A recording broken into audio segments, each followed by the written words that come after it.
Share মার্কেটে কোনো শেয়ারের দাম হুহু করে বাড়তে দেখলেই আমাদের সবার চোখ সেদিকে চলে যায়, তাই না? কিন্তু এই দামের পেছনে একটা কোম্পানির আসল চিত্র লুকিয়ে থাকে। চলুন আজ আমরা এই দামের বাইরের দুনিয়ায় ডুব দেই আর দেখি কিভাবে একটা সত্যিকারের অসাধারণ ব্যবসাকে চেনা যায়। তাহলে আসল প্রশ্নটা কি? ঢাকা স্টক এক্সচেঞ্জে যে হাজার হাজার কোম্পানি আছে তার মধ্যে কোনটা জিতবে আর কোনটা হারবে, এর মধ্যে মূল পার্থক্যটা আসলে কোথায়? চলুন এই বিশ্লেষণের মাধ্যমে সেই রহস্যটাই খুঁজে বের করার চেষ্টা করি। তো একটা ব্যবসার আসল ইঞ্জিনটা কি, যা তাকে সামনে এগিয়ে নিয়ে যায়? সেটা বোঝার প্রথম ধাপই হল অ্যাসেট টার্নওভার টেস্ট। এটা দিয়ে বোঝা যায় একটা কোম্পানি কতটা দক্ষ। আচ্ছা, এই অ্যাসেট টার্নওভার জিনিসটা আসলে কি? খুব সহজ করে বললে, একটা কোম্পানি তার প্রতি ১ টাকার অ্যাসেট বা সম্পদ ব্যবহার করে কত টাকার সেলস করতে পারছে, সেটাই হলো অ্যাসেট টার্নওভার। এর ফর্মুলাও খুব সোজা। মোট সেলসকে মোট অ্যাসেট দিয়ে ভাগ। এই সংখ্যাটা যত বেশি হবে, বুঝতে হবে কোম্পানিটা তার সম্পদ ব্যবহারে ততটাই এফিশিয়েন্ট। চলুন একটা উদাহরণ দিয়ে ব্যাপারটা একদম পরিষ্কার করে ফেলি। ধরুন দুটো গার্মেন্টস ফ্যাক্টরি, দুটোরই মেশিনপত্র মিলিয়ে অ্যাসেট আছে ১ কোটি টাকার। কিন্তু ফ্যাক্টরি এ বছরে সেলস করছে ৫ কোটি টাকা, আর ফ্যাক্টরি বি করছে মাত্র ৫০ লাখ। তাহলে ফ্যাক্টরি এর অ্যাসেট টার্নওভার হল ৫ আর ফ্যাক্টরি বি এর মাত্র 0.5। মানে একই সম্পদ ব্যবহার করে ফ্যাক্টরি এ ১০ গুণ বেশি সেলস করছে। পার্থক্যটা ভাবা যায়। ব্যাপারটাকে আরও সহজে বুঝতে চাইলে একটা ট্যাক্সির কথা ভাবুন। গাড়িটা হলো অ্যাসেট। যে ট্যাক্সি দিনে যত বেশি ট্রিপ দিতে পারবে, সে তার অ্যাসেট বা গাড়িটা তত ভালোভাবে ব্যবহার করে টাকা কামাচ্ছে, মানে সেলস বাড়াচ্ছে। অ্যাসেট টার্নওভার ঠিক এভাবেই একটা কোম্পানির কর্মদক্ষতা মেপে দেয়। আচ্ছা, অ্যাসেট টার্নওভার তো গেল, এবার আসি আরেকটা সুপার ইম্পর্ট্যান্ট ব্যাপারে, আর সেটা হলো ক্যাশ সাইকেল।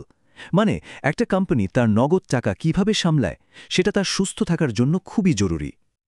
ধরুন একটা টি-শার্টের ব্যবসা। একদম প্রথম দিনে কি হলো?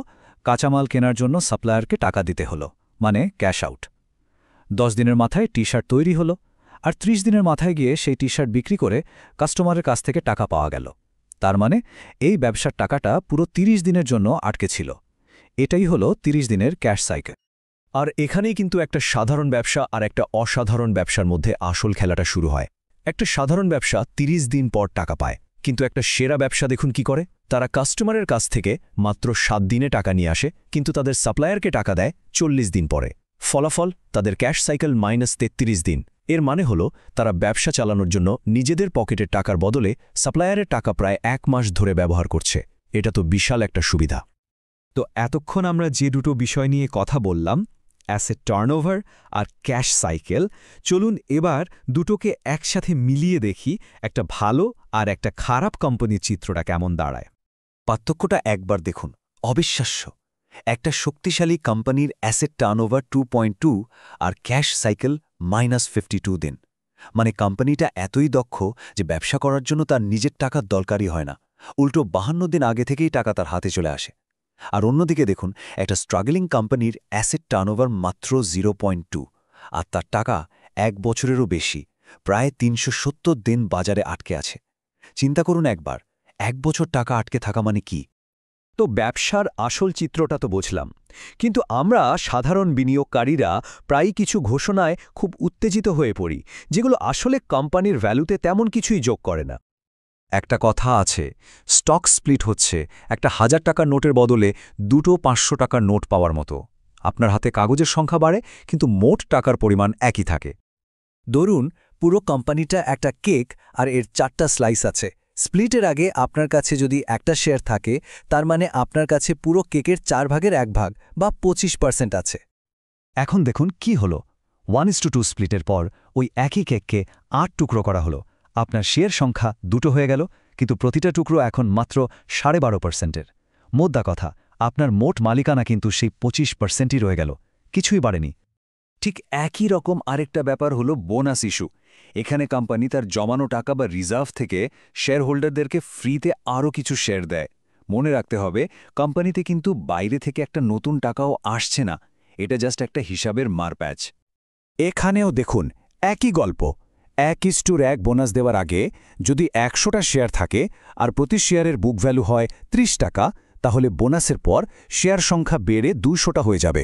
কিন্তু মোট সম্পদ তো একই আছে, তাই প্রতি শেয়ারের বুক ভ্যালুও অর্ধেক হয়ে 15 টাকা হয়ে যাবে। শেষ পর্যন্ত কি হলো? বিনিয়োগকারীর হাতে নতুন কোনো সম্পদ কিন্তু এলো না।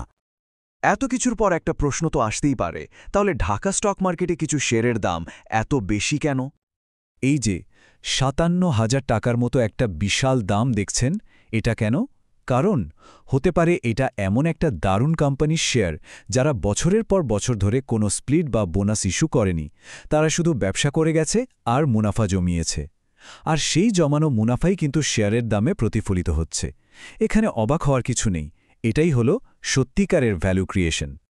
দেখুন, কর্পোরেট ঘোষণাগুলো সবসময়ই বাজারে একটা শোরগোল তৈরি করবে, এটা খুবই স্বাভাবিক।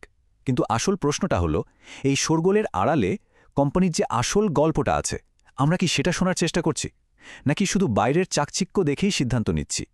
ভাববার বিষয় কিন্তু এটাই।